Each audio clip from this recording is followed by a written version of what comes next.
Bien-aimés, bonsoir. Bonsoir à tous. Bonsoir à tous qui nous suivent. Merci pour l'attention que vous allez accorder à cette vidéo. Nous venons encore pour la même opération. Nous venons encore pour la même chose.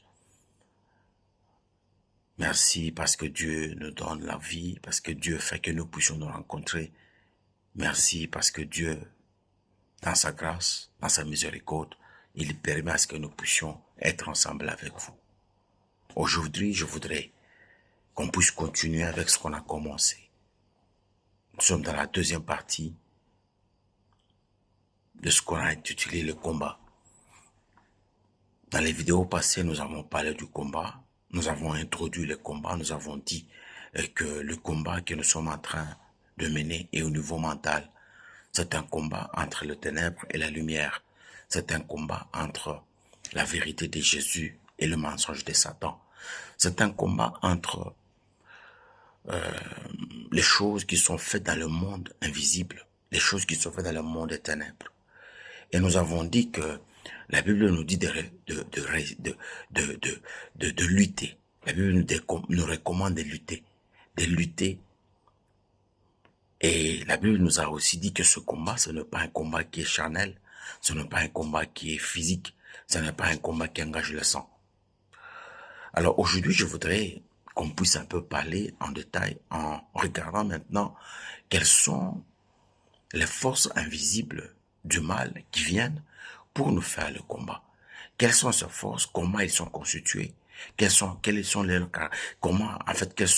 les caractéristiques qu'on peut trouver dans ces forces? Les forces invisibles, les forces des ténèbres, les forces du mal, qui viennent chaque fois. Et chaque fois pour faire quoi? Pour créer des dégâts, pour s'aimer la terreur, pour amener la mort, pour amener des maladies, pour amener des blocages, pour détruire des vies, pour faire des dégâts au niveau mental, au niveau spirituel, au niveau matériel, dans tous les niveaux, ces forces sont capables de pouvoir entrer et faire des dégâts. Ces forces n'ont pas de personne. Ces forces, ils ont peur seulement d'un seul nom, le nom de Jésus-Christ. Ces forces, ils ont seulement peur d'une puissance, la puissance de Jésus-Christ. Le combat spirituel, ce n'est pas seulement ce que nous voyons avec les yeux. Ce n'est pas quelque chose qu'on peut voir avec les yeux. Ce n'est pas quelque chose qu'on peut toucher avec les yeux. Ce n'est pas un combat qu'on peut engager avec le physique. Il y a des forces invisibles qui interviennent. Il y a des forces des ténèbres qui sont à la base de ce combat et à la base de ce dégât et de ces conséquences qui se découlent de ce combat. Il y a des forces des ténèbres qui arrivent et qui détruisent et qui amènent des désolations. Il y a des forces des ténèbres qui sont derrière toutes ces conséquences et ces choses qui sont que le monde, que beaucoup d'enfants de Dieu déplorent. Le combat est entre le monde spirituel. Le combat se trouve au niveau du monde spirituel. Et dans le rang des ennemis invisibles, l'apôtre Paul nous donne une bonne description. L'apôtre Paul nous donne une très bonne description des démons selon leur rôle, selon leur importance, selon leurs compétences et selon ce qu'ils font. L'apôtre Paul nous donne une description correcte. C'est pourquoi il nous dit de lutter. La Bible nous dit de lutter, la Bible ne nous dit pas de faire autre chose. La Bible nous donne ce qu'il faut faire, il faut lutter. Et pour lutter, nous avons besoin d'avoir aussi une force spirituelle qui peut nous permettre d'entrer dans la lutte. Parce que nous n'allons pas lutter avec la chair comme on l'a dit au début. Et l'apôtre Paul est en train de nous donner une description. L'apôtre Paul, en Éphésiens 6, il nous dit de lutter. De lutter parce que ces forces qui viennent, ce n'est pas des forces qui vont venir pour nous laisser tranquilles. Ces forces qui viennent, ce sont des forces qui viennent pour détruire. Ce sont des forces qui viennent pour enlever la vie, pour détruire, pour laisser l'homme, pour laisser les chrétiens, pour laisser le peuple de Dieu dans une situation de difficulté, dans une situation confuse, dans une situation compliquée, dans une situation terrible. Alors, Nous allons lutter comment? C'est une question qu'on se pose. Parce qu'on dit que ces forces, quand ils viennent, ce sont des forces qui viennent pour détruire. Ce sont des forces qui s'engagent pour enlever, pour détruire, pour faire du mal. Alors nous allons lutter comment? Qu'est-ce que nous pouvons faire pour lutter et ne pas tomber, ne pas être victime de sa force? Qu'est-ce que nous allons faire? Avant d'entrer dans le combat, il faut d'abord commencer par avoir une bonne maîtrise de l'adversaire, comme nous l'avons dit hier. Il faut commencer d'abord par comprendre, par connaître l'adversaire. C'est qui l'adversaire? Il est de quelle taille? Il a quelle force? Il a quelle puissance? Il a quel pouvoir? Et en ce moment-là, il y a possibilité de pouvoir s'engager dans le combat. L'apôtre Paul emploie des catégories différentes pour nous faire comprendre l'importance du combat, qui sont le combat qui est autour de nous. Parce que le combat qui est autour de nous ne vient pas, ce ne sont pas les mêmes forces qui viennent nous faire le combat. Ce sont des forces qui se diffèrent. Et chaque force a un rôle à jouer dans le combat. Chaque force a un travail à faire dans le combat. C'est comme ça que nous aussi, lorsque nous voulons nous engager dans le combat, nous devons avoir des armes qui vont nous permettre de nous adapter et de nous attaquer à l'ennemi en fonction de sa nature, en fonction de sa force, en fonction de ce qu'il représente. L'apôtre Paul nous donne la catégorie. Il catégorise les ennemis. Il catégorise les forces du mal. Il donne une identité. Il donne une idée. Il donne une image. Il nous permet de comprendre ces forces, comment ils agissent, ces forces, comment ils interviennent pour nous faire du mal. Et aujourd'hui, nous allons commencer par la première force, qu'on appelle les principautés ou bien les dominations de ténèbres.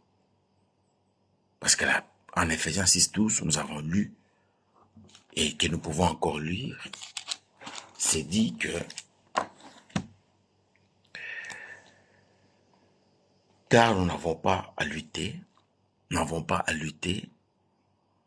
contre la chair et le sang, mais contre les dominations. C'est ça la première force. Puissance et domination.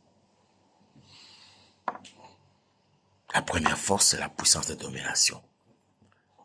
Cette puissance qui vient, on l'appelle puissance de domination, ou bien les principautés ou puissance de domination.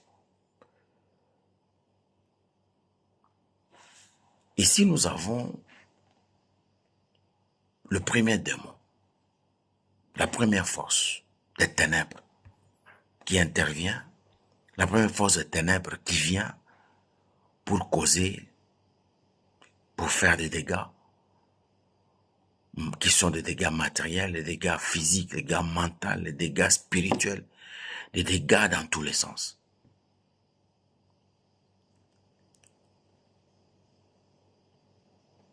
Et ces forces, ça peut être une révélation pour quelqu'un. Ces forces, quand elles viennent, ce sont des forces qui viennent pour causer les malheurs, pour donner la souffrance, une souffrance aiguë, une souffrance terrible. Les dominations, ce sont des forces qui viennent pour donner la souffrance. La souffrance sur le plan social.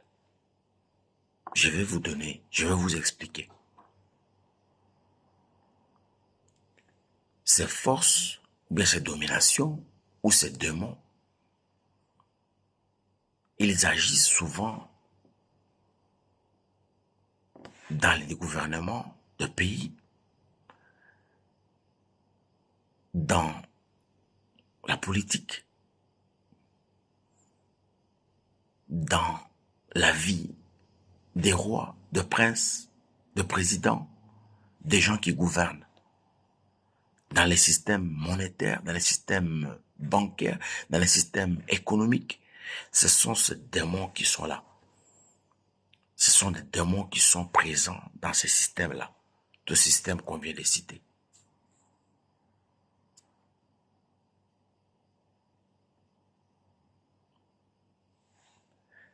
Ils ont pour mission d'influencer la prise de décision.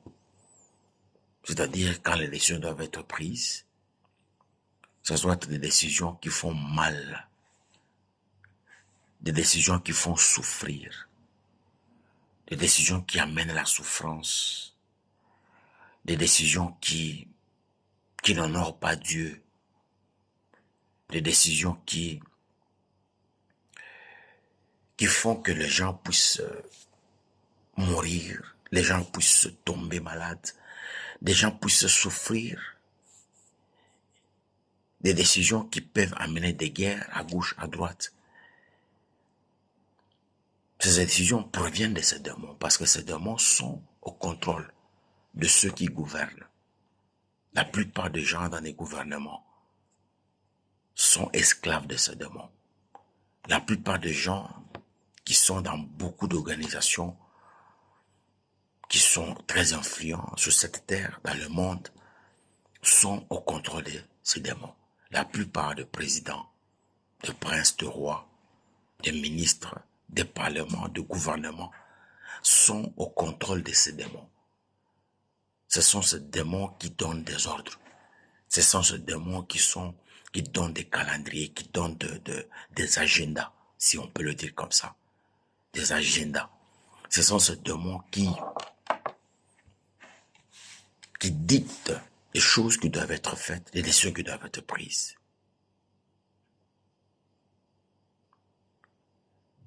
Et si on n'est pas informé, on peut penser que quand nous souffrons, il y a des souffrances qui viennent, il y a des guerres qui sont à gauche, à droite, il y a des dictatures qui sont à gauche, à droite, il y a des situations que vous ne comprenez pas à gauche, à droite, qui sont des décisions prises par certains gouvernements. Et autour de toutes ces choses-là, ceux qui sont à la base, ceux qui dictent, ceux qui conduisent, ceux qui sont maîtres de ces décisions, ce sont les dominations. Ce sont les principautés que l'apôtre Paul nous a décrits en Ephésiens 6:12. Nous n'avons pas à lutter contre la chair et le sang, mais nous avons à lutter contre les principautés.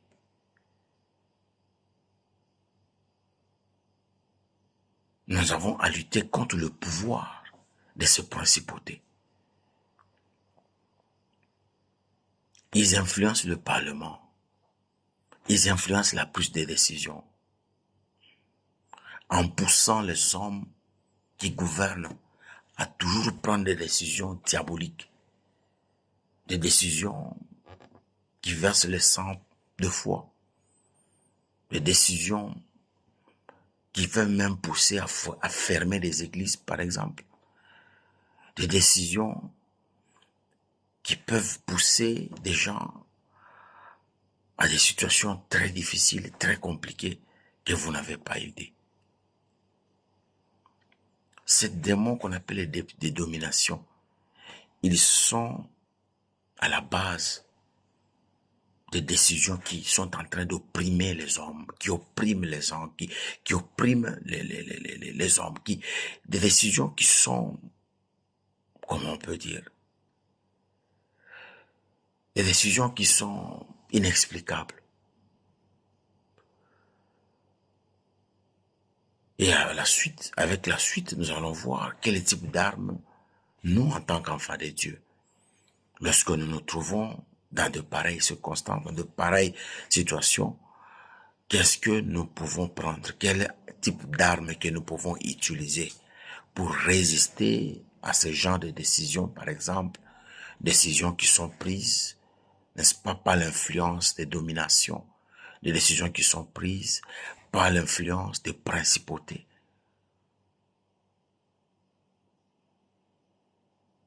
le Seigneur ne nous a pas laissés seuls devant ces décisions-là, devant ces choses.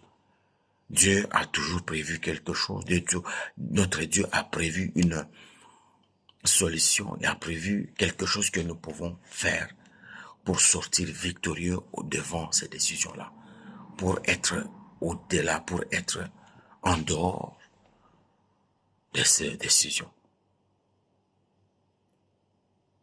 Ces décisions sont prises dans le but d'opprimer les gens, dans le but de détruire, dans le but de créer des dégâts, dans le but de créer des conditions de vie complètement compliquées, dans le but d'amener les gens dans la souffrance aiguë.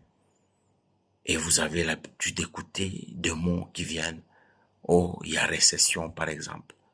Oh, nous avons Covid-19. Oh, nous avons inflation. Oh, toutes ces choses, quand vous les regardez, ce sont des choses qui sont dictées, ce sont des décisions qui viennent du monde des ténèbres, qui viennent du monde de Satan.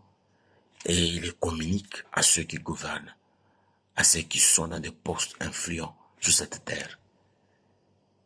Pour ne pas citer un homme, pour ne pas citer les gens, mais nous disons que ces décisions qui sont là, ce sont des décisions qui sont communiquées seulement pour un seul objectif, de détruire les vies des hommes, de détruire les hommes, de détruire les vies, d'amener les hommes à adorer Satan. Parce que à la fin de toutes ces choses, quand les choses sont difficiles, quand les choses sont compliquées, Satan pense que les gens peuvent rejeter leur Dieu. Quand la vie devient compliquée, Satan pense que les gens vont renier à la foi. Ils vont rejeter la foi, ils vont abandonner la foi et ils vont recourir à lui. Tout ça, c'est dans l'objectif d'amener l'adoration vers lui. Le combat est au niveau mental. C'est le mental qui est attaqué. C'est le mental qui est visé. En passant par ceux qui dirigent le monde, en passant par ceux qui sont aux commandes des grandes décisions sur cette terre. Ce n'est pas par hasard qu'ils passent par là, en opprimant le peuple, en amenant les gens dans des conditions complètement difficiles, complètement des conditions humaines. C'est pour qu'à la fin, que les gens déclarent que Dieu n'existe pas. Dieu nous a abandonnés. Dieu nous a laissés. C'est pour qu'à la fin, les gens abandonnent la foi. C'est pour qu'à la fin aussi, qu'il y ait de fausses évangiles qui seront introduites dans les milieux chrétiens.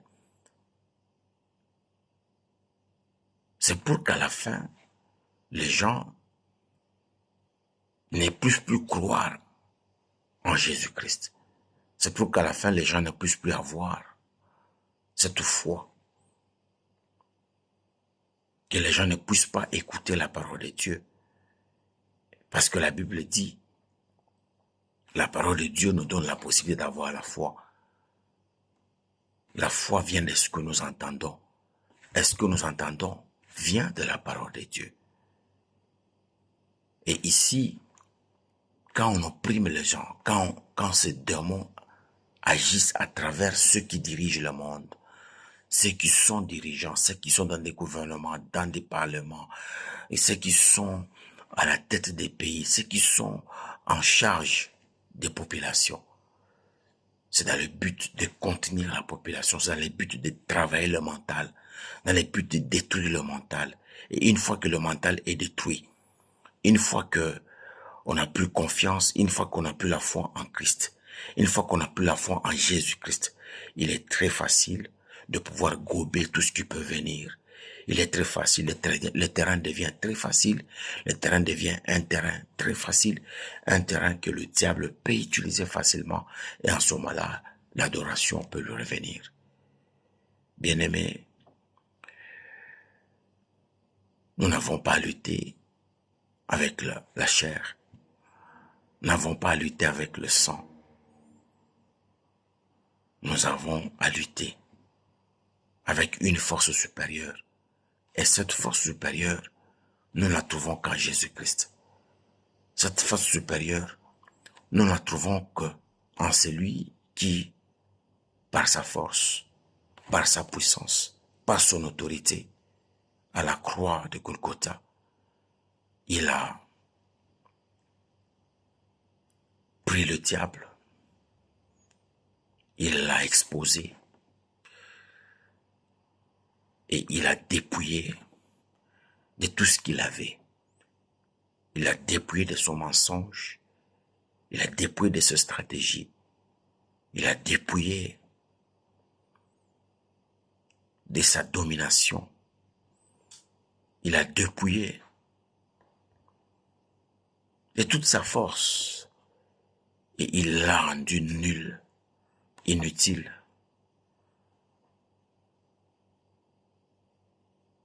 Donc par lui, nous avons la possibilité de pouvoir vaincre les dominations. Domination ou pas, Jésus est puissant. Principauté ou pas, Jésus est grand. Que les gens du monde, que les dirigeants du monde, que ceux qui reçoivent les injonctions, des dominations, des principautés, qu'ils les reçoivent ou qu'ils ne les reçoivent pas, Jésus reste toujours puissant. Il restera ainsi jusqu'à l'éternité. Nous n'avons pas à lutter contre la chair. Nous n'avons pas à lutter contre le sang. Nous avons à lutter contre les dominations. L'apôtre Paul, il nous dit très clairement, il nous donne les caractéristiques, il nous donne l'importance, et il nous explique, il nous dit que ce combat, c'est un combat qui est spirituel. C'est un combat qui est au niveau mental. C'est le mental, c'est ton mental, c'est mon mental, c'est le mental de tout le monde qui est visé. Parce que le diable sait une chose. Lorsque tu es vaincu au niveau mental, tu es cuit. Lorsque ton mental est détruit, tu es fini. C'est là que se passe le combat. C'est là que se passe la bataille. La première catégorie, comme on vient de le dire, c'est cette catégorie qui vient influencer ceux qui nous dirigent. C'est une catégorie qui vient influencer les hommes qui ont le pouvoir en main. De telle sorte que ces gens puissent opprimer. Et quand vous êtes opprimé, ce n'est pas pour rien qu'on va vous opprimer. On vous opprime parce qu'on voudrait à tout prix que vous puissiez abandonner la foi. N'abandonnez pas la foi. Ne reniez pas Christ. N'abandonnez pas la foi. Quel que soit le problème, quelles que soient les circonstances dans lesquelles vous vous trouvez, quelle que soit la manière dont vous vous sentez opprimé, ayez la foi en Jésus. N'abandonnez jamais la foi. Ça peut paraître difficile, ça peut paraître compliqué, mais lorsque vous tournez vers Christ, lorsque vous vous tournez vers Jésus, il y a une solution qui vous attend.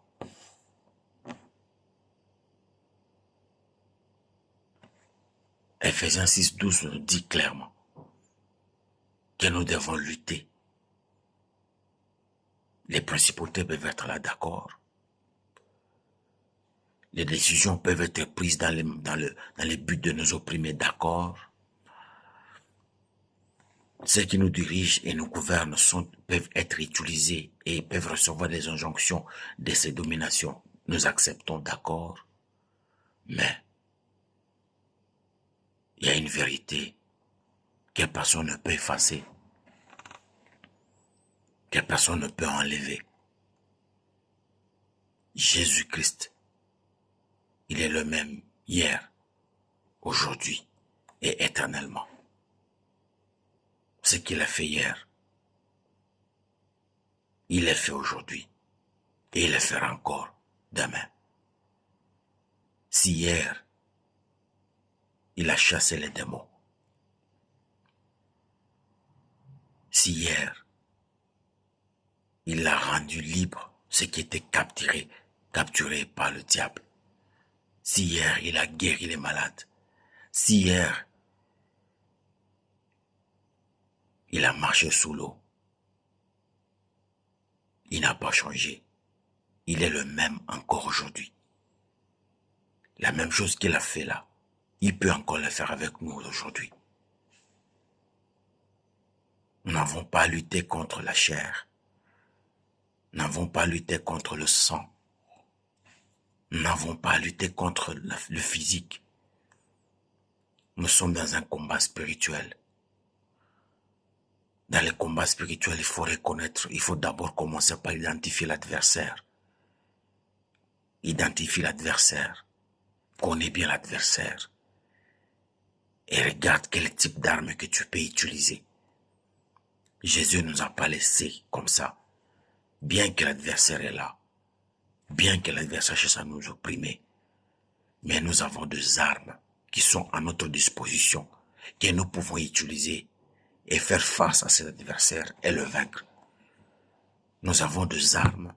Lorsque nous prenons ces armes, lorsque nous utilisons ces armes, nous avons la possibilité de pouvoir vaincre cet adversaire. Donc le premier ennemi, le premier démon dans les combats, c'est la domination, qui agissent, comme on l'a dit, dans les gouvernements, dans ceux qui nous dirigent, dans des présidences, dans des royaumes, dans des parlements, dans tous ceux-là qui ont le pouvoir et le monopole de diriger. Mais nous avons celui qui dirige le monde entier. Nous avons celui qui ne dirige pas seulement une portion de terre qu'on appelle royaume, qui ne dirige pas seulement une portion de terre qu'on appelle république ou pays. Nous avons celui qui dirige le monde et l'univers entier. L'univers entier, le pilier qui soutient l'univers, se trouve dans ses mains. Et il s'appelle Yahweh, Elohim, El Shaddai.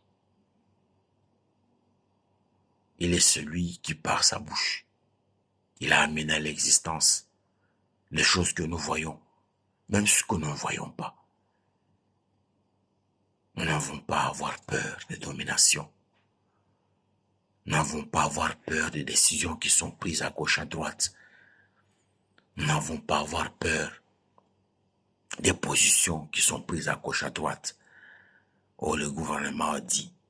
Oh, on a dit dans 5 ans. On a dit dans 2 ans. Non, nous dépendons de l'insi de l'Éternel. Nous dépendons de la parole de Dieu.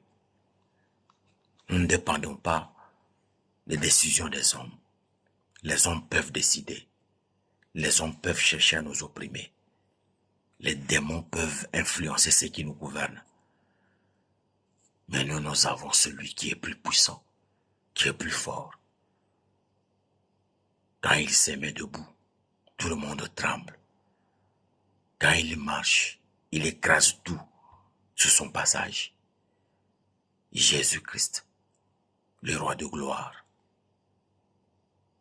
Jésus-Christ, la puissance par excellence. Jésus-Christ, plus grand que le roi de cette terre, plus grand que le président, plus puissant que le parlement du monde, que les ministres, que ceux qui dirigent. Jésus est grand, Jésus est puissant. Nous avons celui qui est capable, dans une seconde, de détruire toute la terre.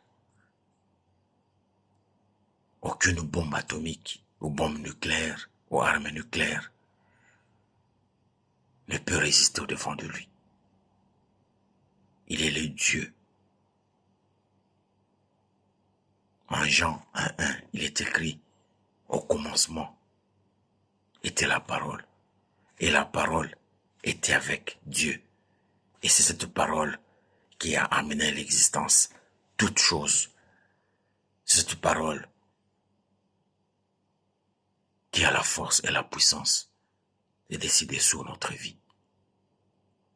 Jésus est celui qui décide sur nous. Qu'il y ait des dominations ou pas, Jésus est grand. Jésus est puissant. Jésus est glorieux. Que le roi décide, que le président décide, que le monde diabolique décide, que tous ceux qui se construisent, qui se prennent pour des super décident. Mais nous avons celui qui avait déjà décidé à la croix de Golgotha. Il avait dit que tout est accompli. Même notre victoire sur les dominations que l'apôtre Paul nous a décrit se trouve dans la victoire de Jésus à la croix de Golgotha. Voilà mes frères, voilà mes sœurs. Dans les combats, vous avez des forces qui viennent. Chaque force a un travail à faire. Aujourd'hui, nous avons vu la première force qui est les dominations. Et nous avons dit que les dominations sont sous la terre. Ce sont des forces qui agissent dans ce qui nous dirige, dans ce qui nous gouverne, pour le pousser à prendre de mauvaises directions, à prendre de mauvaises décisions. Des décisions qui ont pour objectif d'opprimer le peuple, d'amener le peuple dans une situation difficile, de telle sorte que quand le peuple sera dans une situation difficile, beaucoup d'entre eux vont régner leur foi. Ils vont abandonner la foi. Ils vont quitter, ils vont abandonner la foi en Jésus. Ils vont s'attacher à d'autres doctrines. Ils vont s'attacher à des doctrines mensongères. Ils vont s'attacher à l'occultisme. Ils vont s'attacher aux sciences mystiques. Ils vont s'attacher aux sciences aux sciences, je ne sais comment, toutes ces sciences diaboliques. Parce que ils vont chercher un secours. Parce que le monde est difficile. Parce que la vie est compliquée. Parce que les choses sont difficiles. Mais nous avons notre secours. Nous levons les yeux vers cette montagne d'où nous vient le secours. Notre secours ne viendra pas des sciences mystiques. Notre secours ne viendra pas des sciences occultes. Notre secours ne viendra pas des hommes. Notre secours viendra de l'Éternel des armées. C'est lui qui a fait le ciel et la terre. Merci beaucoup pour votre attention. Et n'oubliez pas de liker notre vidéo. N'oubliez pas de commenter. N'oubliez pas de vous abonner aussi pour permettre que ce que nous faisons puisse rester et que beaucoup puissent bénéficier de ce que nous faisons. Lorsque vous lisez, lorsque vous entrez, vous regardez cette vidéo, faites-nous confiance. Faites-nous plaisir. Appuyez sur la cloche, likez la vidéo, commentez et abonnez-vous à cette chaîne plutôt, pour que nous puissions avoir ce courage de pouvoir apporter l'évangile. La Bible dit, faites de la nation mes disciples. Matthieu 28, verset 9. Faites les nations les disciples de Jésus. Notre travail, c'est celui-là, d'amener l'évangile de faire les disciples, de faire les nations les disciples de Jésus. C'est tout ce que nous avons. Nous ne venons pas donner les chaussures. Nous ne venons pas donner l'argent. L'apôtre, les disciples ont dit à cet homme qui était devant le temple, en te demandier, nous n'avons ni or, ni argent à te donner. Mais ce que nous avons, c'est Jésus. Et nous te donnons, c'est Jésus. Lève-toi et marche. Je n'ai ni argent, ni or pour vous donner. Mais ce que j'ai, c'est cette parole. Et que cette parole vous fasse du bien. Et que cette parole vous bénisse. Que cette parole vous délivre. Que cette parole vous couvre. Que cette parole vous guide, vous encadre. Que cette parole vous donne ce que vous avez besoin. Merci. Que mon Dieu vous bénisse.